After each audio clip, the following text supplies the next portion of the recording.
Di pertemuan yang kedua untuk mata kuliah Ilmu Pendidikan Anak.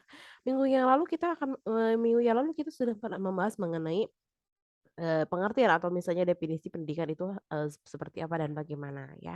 Lanjut lagi ke materi yang selanjutnya yaitu mengenai hak-hak anak. Karena biasanya pendidikan itu bagian dari hak anak, bagaimana seseorang anak itu, menginginkan haknya terpenuhi dari orang dewasa gitu. Tidak ada anak yang menginginkan haknya hilang, tidak ada anak-anak yang menginginkan haknya tidak terpenuhi, tidak. Tapi semua anak pasti berharapan bahwa hak-hak anak atas dirinya itu terpenuhi. Tapi mungkin di luar itu, ada juga beberapa faktor yang, bisa apa ya, menganggap bahwa hak anak tidak harus diberikan gitu kan. Mungkin orang tuanya bercerai, mungkin orang tuanya bekerja di luar negeri gitu kan, atau mungkin ada salah satu orang tua yang meninggal gitu kan. Mungkin ada juga anak yang diasuh oleh kakek neneknya gitu kan, atau mungkin ada juga anak-anak yang serba ekonominya keterbatasan gitu kan, kita tidak tahu gitu kan. Tapi yang jelas bahwa anak itu menginginkan semua hak anak itu terpenuhi ya, seperti itu. Oke, saya akan bagikan dulu mengenai, selainnya, mudah-mudahan bisa dipahami oleh rekan-rekan semuanya ya. Nanti mohon untuk tonton, mohon untuk pahami, nanti simpulkan menurut, bahasa dan, pemahaman diri sendiri ya, seperti itu. Nah ini, ya nomor 23 tahun 2002 yang mendefinisikan bahwa anak itu adalah seseorang yang belum berusia 18 tahun. Ya, termasuk anak yang masih dalam kandungan. Jadi intinya anak dalam kandungan sampai dengan usia 18 tahun itu kategorinya anak menurut Undang-Undang Perlindungan Anak gitu ya, seperti itu. Nah, berarti kategorinya dalam kandungan sampai dia sebelum kuliah lah atau misalnya beres SMA gitu ya, lulus SMA, nah itu masih anak-anak gitu kan. Nah, jadi bisa dilihat di sini bahwa ternyata anak itu usia dalam kandungan sampai dengan usia ada juga ini menurut Undang-Undang Perlindungan Anak nomor 23 tahun 2002 menguraikan bahwa ternyata hak anak itu adalah bagian dari hak asasi manusia yang sifatnya wajib, tidak bisa ditawar-tawar ya, seperti itu. Dan ini dijamin, dilindungi, dan dipenuhi oleh orang tua, gitu kan. Ada orang tua, ada keluarga. Orang keluarga itu kan bisa kakak, kakek, nenek, atau sahabat dekat, atau keluarga dekat, kerabat dekat gitu ya. Ada masyarakat, pemerintah, bahkan negara. Nah, kelima faktor ini, orang tua, keluarga, masyarakat, pemerintah, dan negara wajib untuk menjamin melindungi, bahkan untuk memenuhi hak-hak anak. Jadi kalau misalnya ada salah satu hak anak yang tidak terpenuhi, itu adalah apa ya, kayak semua hak asasi manusianya agak agak tidak sempurna gitu ya. Jadi makanya anak itu adalah bagian dari hak asasi manusia yang wajib untuk dilindungi oleh pemerintah dan negara, ya seperti itu. Nah, ternyata gitu ya, hak anak itu merupakan bagian integral dari hak asasi manusia. Ini menurut keputusan Menteri Sosial, ya, menurut keputusan Menteri Sosial tahun 2010. Wah, ternyata negara wajib melindungi anak, wajib memenuhi bagaimana kebutuhan anak gitu kan. Bahkan harus menghormati hak-hak anak itu gitu kan. Ya pertama melindungi, melindungi itu kan banyak kategorinya gitu kan. Dari segi kekerasan gitu kan, dari kekerasan fisik, verbal gitu kan. Bahkan secara kekerasan seksual gitu kan atau bahkan melindungi dari negara-negara beperangan gitu kan, seperti itu atau gencatan senjata gitu kan harus dilindungi gitu kan. Terus yang selanjutnya adalah memenuhi, memenuhi dari segi apanya gitu kan dari segi pendidikannya, edukasinya, bagaimana seseorang anak itu harus, apa ya, dipenuhi secara nutrisinya, bagaimana dia hidupnya, bagaimana sandang pangan papannya bagaimana gitu kan, itu harus dipenuhi gitu kan. Terus menghormati gitu kan. Semua hak-hak anak gitu kan yang ada atau mengemban pada diri anak semuanya harus dihormati gitu kan. Bahkan ada juga yang apa ya, contoh kecilnya ya di masyarakat gitu ya. Kalau anak-anak itu tidak boleh mengeluarkan pendapat ya gitu kan, tidak boleh mengeluarkan pendapat atau misalnya anak-anak tidak boleh bersuara, kata siapa gitu kan, anak anak berhak untuk mengeluarkan suaranya, anak berhak untuk mengeluarkan idenya. Nah itu ya, memenuhi, melindungi, dan menghormati, seperti itu.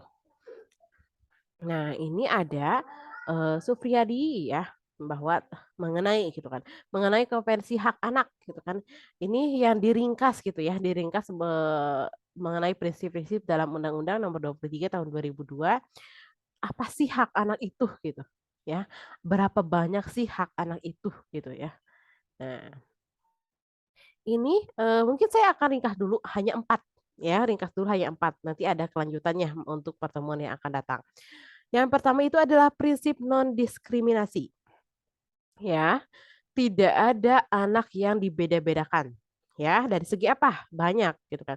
Oh ini mah rambutnya keriting, oh ini mah rambutnya kribo, ini mah rambutnya kayak gini gitu kan. Ya udah kamu gengnya sini, ya udah kamu gengnya sini, enggak. Ya, jadi semuanya, berbaur menjadi Bhinneka Tunggal Ika ya, dari segi ras gitu kan, dari segi, warna kulit, dari segi rambutnya itu kayak gimana gitu kan, dari segi adat istiadatnya. Jadi tidak ada yang didiskriminasi. Semua anak itu berhak untuk mendapatkan haknya dari segi pendidikan, dari segi perlindungan, dari segi apapun. Ya, "Oh kamu mah Tionghoa, kamu mah Cina, oh ini mah Batak," gitu kan, atau misalnya kamu mah Bugis atau bahkan kamu mah Papua gitu kan. Nggak boleh, tinggal di sini, nggak boleh mengenyam pendidikan di sini, tidak ada, ya. Semuanya berhak untuk mendapatkan perlakuan yang sama, tidak bisa dibeda-bedakan.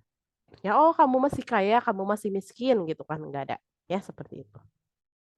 Terus yang selanjutnya adalah prinsip yang terbaik bagi anak. Iya, gitu kan.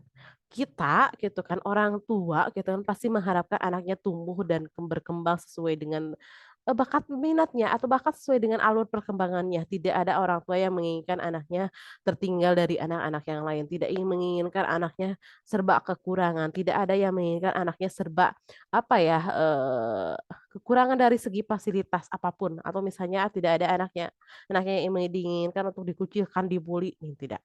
Pasti semua orang tua pasti menginginkan yang terbaik bagi anaknya. Bagaimana orang tua dewasa, bekerja siang dan malam atau bahkan pulang ya berangkat pagi, bahkan subuh gitu kan, pulang ke rumah malam gitu kan, menginginkan untuk apa? Ya bekerja, mencari uang, mencari nafkah untuk memfasilitasi anaknya biar bisa sekolah, biar bisa jajan, biar bisa makan gitu kan, seperti itu. Gitu kan. Bahkan kita pun memfasilitasi anak dari segi fasilitasnya gitu kan. Bagaimana seseorang anak ingin berprestasi gitu kan. Bahkan ada orang tua yang menginginkan anaknya les sana, les sini gitu supaya serba bisa gitu kan. Itu tidak jadi masalah karena orang tua berpikirnya bahwa anak saya adalah saya, bagaimana caranya saya supaya bisa menghantarkan anaknya secara kualitas. Best of the best gitu kan. Ya, pasti orang tua menginginkan anaknya yang terbaik. Ya. Terus yang ketiga adalah prinsip atas hak hidup, kelangsungan dan perkembangan. Hidup ya. Ada banyak orang tua yang mungkin serba kekurangan ya, hidupnya di mana, kolong jembatan, di pinggir sungai, di pinggir rel kereta api gitu kan. Tapi mereka mempunyai tujuan bagaimana caranya biar saya tetap hidup, biar saya bisa, memberi makan anak-anak gitu kan.